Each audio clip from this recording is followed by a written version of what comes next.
మేర కులస్తులను ఆదుకోవాలని తెలంగాణ మేరు రిజిస్టర్ సంఘాల ఐక్య వేదిక రాష్ట్ర ప్రభుత్వానికి విజ్ఞప్తి చేసింది.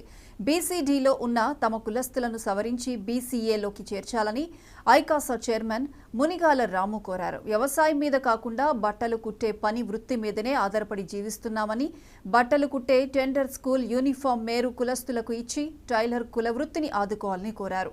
అలాగే రాబోయే స్థానిక సంస్థల ఎన్నికల్లో వివిధ స్థాయిల్లో ఉన్న మేర కులస్తులకు ప్రాధాన్యత ఇచ్చి నామినేటెడ్ పదవులు ఇవ్వాలని కోరారు.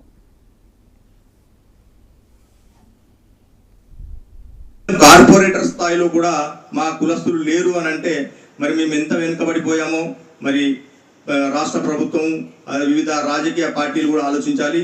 మా కుల అభివృద్ధి కొరకు వెంటనే బీసీడీలో ఉన్నటువంటి బీసీడీని సవరించి బీసీఏలోకి మార్చి, అదేవిధంగా మా కుల వృత్తి అయినటువంటి టైలర్కు సంబంధించినటువంటి ప్రభుత్వ టెండర్స్ మరి మాకు కాకుండా ఇతరులకు ఇవ్వడం వలన ఈరోజు మా మేరు కులస్తులు రోడ్డున పడి ఆకలితో అలమటిస్తూ ఉన్నారు.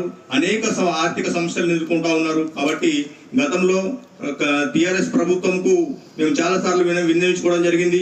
వారు మా కులాన్ని పట్టించుకోలేదు. కాబట్టి రాష్ట్ర వ్యాప్తంగా మా మేరు కుల సంఘాలన్నీ కూడా టీఆర్ఎస్ ప్రభుత్వాన్ని గద్దెదించి కాంగ్రెస్ను గెలిపించుకుంటే మనకు న్యాయం జరుగుతుందనే ఆలోచనతో గతంలో ఎన్నికల్లో మా మేరు కులస్తులందరూ కూడా కాంగ్రెస్ ప్రభుత్వాన్ని గెలిపించుకోవడానికి మేమందరం కృషి చేశాం.